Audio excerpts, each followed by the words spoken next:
Assalamualaikum warahmatullahi wabarakatuh. Perkenalkan, nama saya Andre Yusuf Trisna Putra, dosen dari Prodi Teknologi Pangan, Fakultas Teknik Universitas Pembangunan Nasional Veteran Jawa Timur. Spesialisasi saya dalam mengajar adalah tentang teknologi proses pengolahan. Video ini merupakan unjuk kerja dalam rangka proses sertifikasi dosen pada tahun 2002. Kali ini saya akan menjelaskan mata kuliah yang saya ampu, yaitu teknologi flavor. Mata kuliah ini berbobot 2 SKS dengan 2 orang pengampu yang terbagi ke dalam pengajaran sebelum UTS dan juga setelah UTS. Mata kuliah ini disampaikan ataupun dapat diambil mahasiswa pada semester 6. Kemudian adapun untuk deskripsi tentang mata kuliah ini adalah mata kuliah ini membahas tentang ruang lingkup, jenis, kemudian aplikasi flavor pada produk pangan meliputi ekstraksi, pembentukan flavor pada buah dan juga sayur, kemudian perubahan flavor selama proses pengolahan makanan, kemudian juga aplikasi flavor alami ataupun sintetis pada produk pangan. Kemampuan mahasiswa yang diharapkan adalah yang pertama, mampu menjelaskan pembentukan flavor alami pada buah dan juga sayur. Kemudian yang kedua adalah mampu menganalisis perubahan flavor pada proses pengolahan makanan. Yang ketiga adalah mampu memahami dan juga menjelaskan aplikasi flavor pada produk pangan komersial. Kemudian pada mata kuliah ini saya mendapatkan giliran pada pertemuan 9 sampai dengan 16 atau setelah UTS sampai dengan UAS. Pada pertemuan ke-9 membahas tentang ekstraksi flavor, kemudian pertemuan ke-10 tentang flavor pada coklat, kemudian pertemuan ke-11 proses pembentukan flavor selama pengolahan makanan. Kemudian yang ke-12 adalah mampu menjelaskan flavor sintetis secara kimia, mikrobiologi, dan juga enzimatis. Pertemuan ke-13 membahas tentang taste dan juga off flavor pada produk pangan. Yang ke-14 adalah aplikasi flavor pada produk pangan. Dan yang ke-15 tentang legislasi ataupun peraturan flavor pada pencantuman label makanan. Dan yang ke-16 adalah berkaitan tentang UAS atau ujian akhir semester. Nah, biasanya ketika saya mengampu mulai pada pertemuan ke-9 saya akan melakukan perkenalan ulang terlebih dahulu. Tujuannya adalah untuk adaptasi kepada mahasiswa dengan pengampu yang baru. Kemudian saya juga akan menjelaskan keterkaitan materi yang telah disampaikan dosen sebelumnya dan juga materi tentang keterkaitannya dengan mata kuliah yang lain, seperti itu. Nah, kemudian saya juga akan menyampaikan ulang kontrak perkuliahan yang telah disampaikan dosen sebelumnya. Kemudian saya juga menyampaikan pustaka-pustaka yang saya gunakan dan juga beberapa jurnal yang juga sering saya gunakan.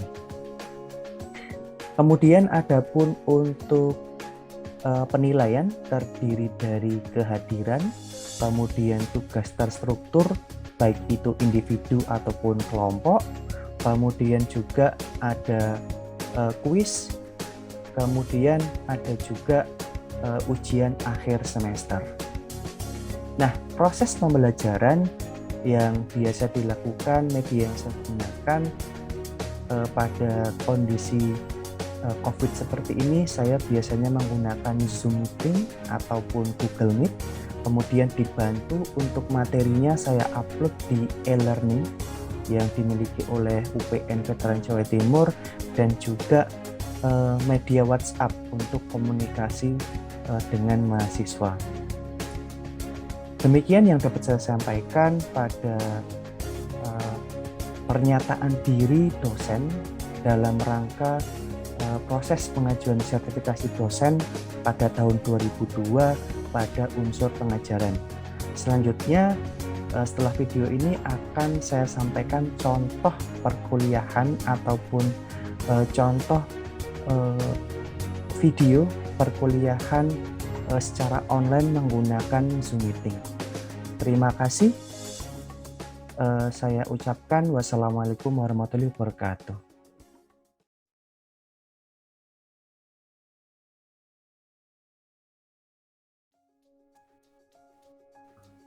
Assalamualaikum warahmatullahi wabarakatuh. Selamat pagi, siang, ataupun malam. Apa kabar adik-adikku semua, mahasiswaku, kuliah teknologi Flavor. Oke, hari ini saya akan menjelaskan berkaitan dengan kelanjutan dari perkuliahan teknologi Flavor. Hari ini kita akan membahas tentang proses pembentukan senyawa flavor pada produk coklat, seperti itu ya. Oke, saya izin share screen dulu untuk perkuliahan hari ini.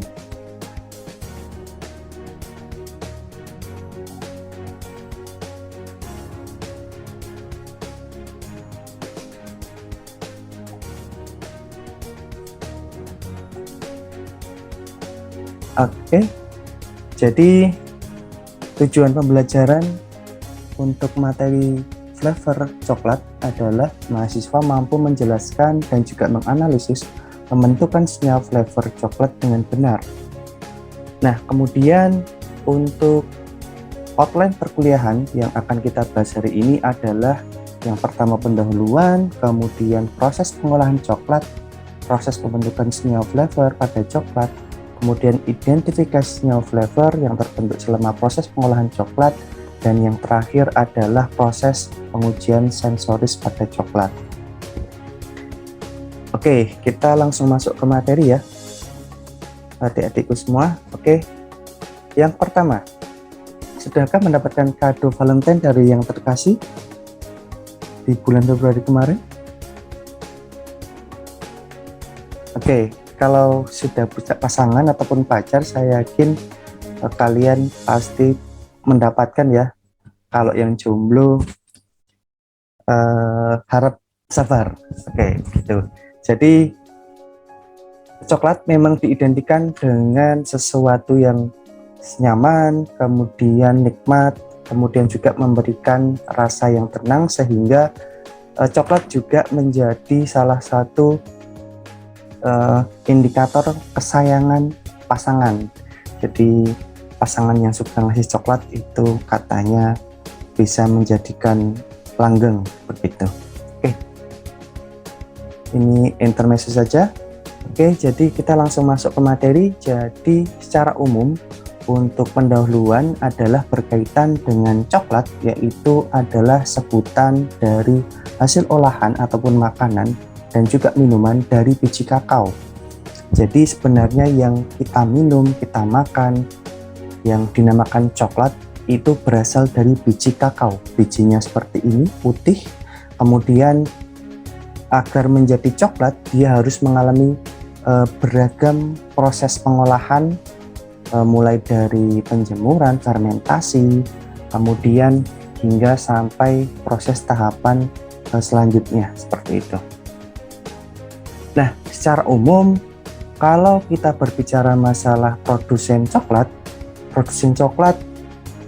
berada di daerah ekuator, seperti itu ya. Jadi seperti Indonesia, Malaysia, Pantai Gading, itu adalah negara-negara yang paling banyak memproduksi karena memang coklat paling baik tumbuh di daerah ekuator. Nah, kalau kita membicarakan tentang varietas dari kakao ataupun biji coklat, yang paling dominan ada 3 varietas. Yang pertama adalah Forastero, kemudian Trinitario, dan juga Criollo. Nah, ternyata ketiga varietas tersebut memiliki ciri khas yang berbeda-beda. Kalau Forastero kecenderungannya dia memiliki aroma yang lebih pahit, lebih kemudian lebih sepat seperti itu. Sedangkan kalau untuk yang Trinitario dan juga Criollo, dia kecenderungannya ke arah yang lebih sweet, lebih harum seperti itu. Jadi memang perbedaan varietas itu nanti akan mempengaruhi hasil akhir. Tetapi kalau kita melihat Forastero saat ini masih dominan. Kenapa? Walaupun hasil coklatnya itu paling tidak bagus, tetapi memiliki ketahanan pada saat proses penanaman hingga pemanenan itu paling bagus, sehingga kecenderungannya Forastero masih cukup dominan di produsen coklat. Nah, ada beberapa faktor yang mempengaruhi pembentukan aroma selama proses pengolahan. Yang pertama ada varietas tadi, kemudian tempat tumbuh. Kenapa? Karena memang perbedaan tempat tumbuh akan mempengaruhi nutrisi yang diserap oleh tumbuhan sehingga akan mempengaruhi. Kemudian proses utamanya ada fermentasi, roasting, dan juga proses lanjutan. Itu nanti kita akan bicarakan lebih lanjut di slide selanjutnya. Nah, kalau kita membicarakan tentang proses pengolahan coklat, keseluruhan prosesnya pada bagian ini jadi pertama kali adalah proses pembibitan, kemudian penanaman, kemudian ada proses pemanenan setelah coklat itu matang begitu, kemudian difermentasi selama 3 sampai dengan 7 hari tergantung dengan perbedaan suhu dan juga kondisi. Kemudian setelah difermentasi dikeringkan, kemudian terkadang ini nanti langsung dijual. Karena apa? Karena memang banyak produsen coklat di daerah Afrika setelah biji kakao yang sudah kering dia langsung diekspor ke negara-negara Eropa. Nah, kemudian setelah itu proses selanjutnya yang penting adalah roasting, grinding, kemudian ada pouching, tempering, dan juga penambahan bahan-bahan tambahan yang lain seperti lemak, gula yang nanti akan mempengaruhi hasil akhirnya seperti itu ya. Nah, tahapan proses pembuatan coklat kita dapat bagi menjadi 2 tahapan besar, yaitu adalah preparasi pembuatan coklat yang mulai dari proses sortasi, fermentasi, pengeringan, hingga pemanggangan. Kemudian proses pembuatan coklatnya yang menjadi pokok yang mempengaruhi adalah proses grinding, alkalisasi, refining, conching, dan juga tempering. Oke, kita langsung masuk ke materi selanjutnya. Nah, proses fermentasi memang salah satunya yang mempengaruhi keberhasilan pembentukan flavor coklat. Kenapa? Karena pada saat fermentasi itulah biji akan gula yang ada di dalam biji kakao itu nanti akan difermentasi sehingga membentuk asam-asam organik, dan juga peran dari yeast akan membentuk alkohol, kemudian dan juga H2O. Nah, proses ini biasanya terjadi kira-kira 3 sampai dengan 7 hari. Nah, apa yang terjadi setelah proses ini adalah biji kakao menjadi mudah untuk diolah. Kenapa? Karena pada saat fermentasi, enzim-enzim yang ada di dalam bakteri ataupun mikrobia dia nanti akan mendegradasi komponen dari kulitnya sehingga akan mempermudah nanti dalam proses pengolahan. Nah, peran dari bakteri ini juga membentuk asam-asam yang nanti akan mempengaruhi hasil akhirnya seperti itu. Nah, kemudian untuk menghentikan proses fermentasi, selanjutnya adalah proses pengeringan. Jadi pengeringan ini tujuannya adalah untuk menurunkan kadar air sehingga kadar air yang diizinkan ataupun yang aman 6 sampai dengan 8%.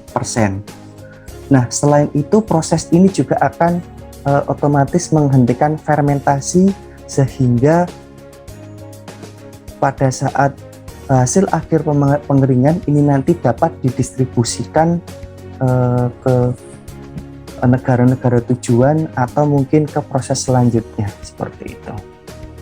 Nah, pada saat proses pengeringan ini nanti terjadi reaksi enzimatis, oksidasi sehingga membentuk warna yang coklat seperti itu.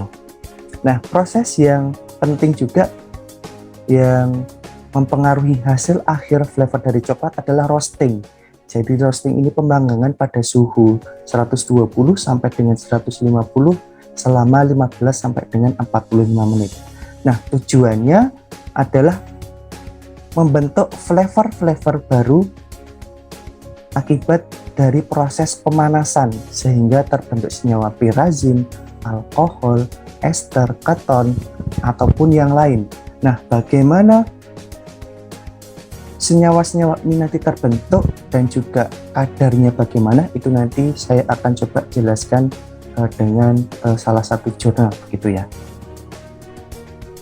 Nah, ini adalah secara keseluruhan bagaimana pembentukan flavor pada saat proses roasting, di mana yang terjadi adalah reaksi Maillard sehingga senyawa-senyawa seperti pirazin, piradin, pirol itu nanti akan mendominasi. Kenapa? Karena terjadinya reaksi antara gula reduksi dan juga asam amino pada suhu tinggi seperti itu. Nah, proses selanjutnya adalah alkalisasi. Jadi tujuannya adalah menambahkan larutan alkali ke dalam proses pengolahan coklat atau kakao. Fungsinya adalah untuk menurunkan aktivitas polifenol seperti katekin ataupun epikatekin sehingga rasa yang dihasilkan akan lebih bagus dan juga mempengaruhi stabilitas larutan. Nah, refining tujuannya adalah untuk menurunkan partikel dari coklat sehingga proses ini nanti diharapkan akan menurunkan ukurannya menjadi 30 sampai dengan 40 mikrometer. Nah, pada saat inilah juga biasanya ditambahkan coklat ataupun penambahan lemak coklat ataupun gula yang akan membentuk rasa yang khas. Misalnya akan dibentuk dark coklat atau white coklat. Nah, ini nanti disinilah yang akan mempengaruhi. Nah, selanjutnya ada proses conching, di mana proses ini dilakukan 16 hingga 24 jam. Tujuannya adalah untuk meningkatkan aroma, kemudian memperbaiki viskositas seperti itu. Nah, di proses inilah juga terjadi oksidasi lanjut dan juga karamelisasi sehingga warna yang terbentuk akan menjadi lebih coklat atau kehitaman seperti itu ya. Dan yang terakhir adalah tempering, di mana proses ini dapat dilakukan 1 hingga 7 hari untuk membentuk coklat yang stabil. Oke, sampai di sini ada pertanyaan?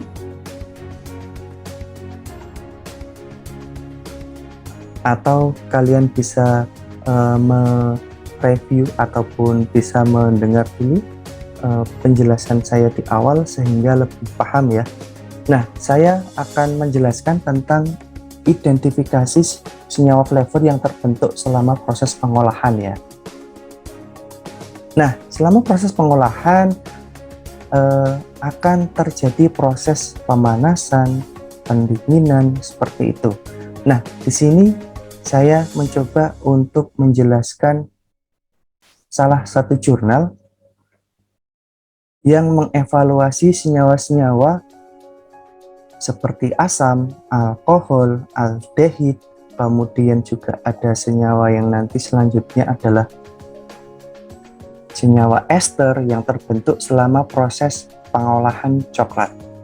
Nah, coba saya jelaskan lebih detail untuk poin-poinnya. Yang pertama, di sini ada senyawa, kemudian di sini ada proses pengolahan, mulai dari A adalah biji kakao yang telah terfermentasi, kemudian yang B yang telah terroasting atau telah terpanggang, kemudian di sini adalah yang sudah dipecah kulitnya, kemudian ini adalah yang bagian D adalah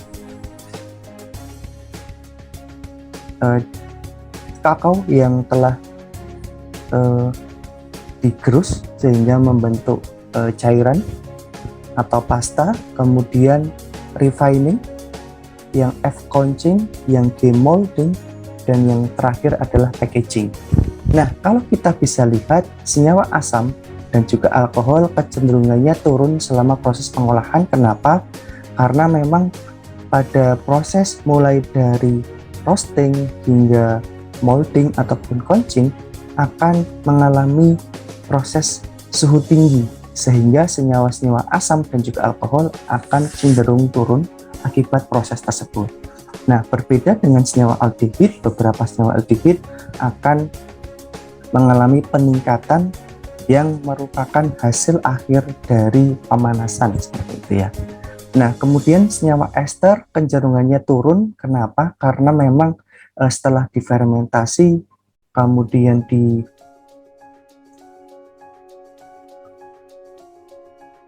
roasting, kemudian disitulah terjadi proses pemanasan yang berulang pada suhu tinggi, sehingga senyawa ester yang sifatnya memang mudah terurai pada suhu tinggi nanti akan turun. Nah, yang menarik adalah peningkatan senyawa-senyawa pirazin yang merupakan hasil akhir dari senyawa Maillard.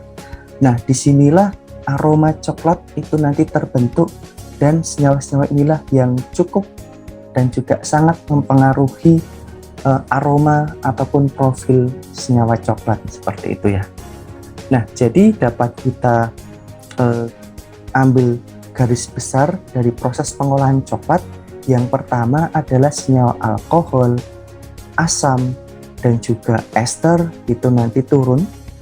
Sedangkan beberapa senyawa seperti aldehid, kemudian monoterpen, dan juga pirazin itu naik, hasil akhir dari proses pengolahan coklat. Nah, kemudian bagaimana evaluasi secara sensori untuk mengetahui mutu dari coklat? Nah, kalau kita berbicara masalah sensori, ada beberapa standar pengujian sensori yang harus diperhatikan. Yang pertama adalah mulai dari pengujian kualitas seperti warna, bentuk, kemudian kenampakan, dan selanjutnya adalah dari sisi panelis. Jadi panelis yang digunakan itu harus memiliki kemampuan yang dapat dipertanggungjawabkan, sehingga perlu adanya pelatihan panelis. Nah, pelatihan panelis ini nanti fungsinya adalah untuk menguji dan juga memberikan arahan kepada panelis agar dapat membedakan flavor seperti rasa coklat ataupun rasa yang kecenderungannya rasa pahit, seperti itu. Nah, sehingga hasil akhir dari proses training ini nanti akan membentuk panelis dari yang tidak terlatih menjadi semi terlatih, ataupun yang paling tinggi adalah panelis terlatih. Nah, itu yang dapat saya sampaikan untuk pertemuan hari ini. Jadi ada beberapa kesimpulan yang dapat kita tarik dari materi tentang flavor coklat. Yang pertama adalah coklat itu merupakan sebutan untuk hasil olahan ataupun minuman yang berasal dari biji kakao. Kemudian tahapan proses pembuatan coklat terdiri dari sortasi, fermentasi, roasting, kemudian penggilingan, alkalisasi, refining, punching, dan juga tempering. Nah, senyawa-senyawa yang terbentuk selama proses pengolahan coklat terdiri dari pirazin, aldehid, ataupun monoterpene. Dan yang terakhir, pengujian sensori fungsinya sebagai quality control dalam proses pembuatan coklat, seperti itu. Nah, kemudian sebelum saya akhiri untuk perkuliahan hari ini, saya berikan tugas individu yang dikerjakan secara mandiri.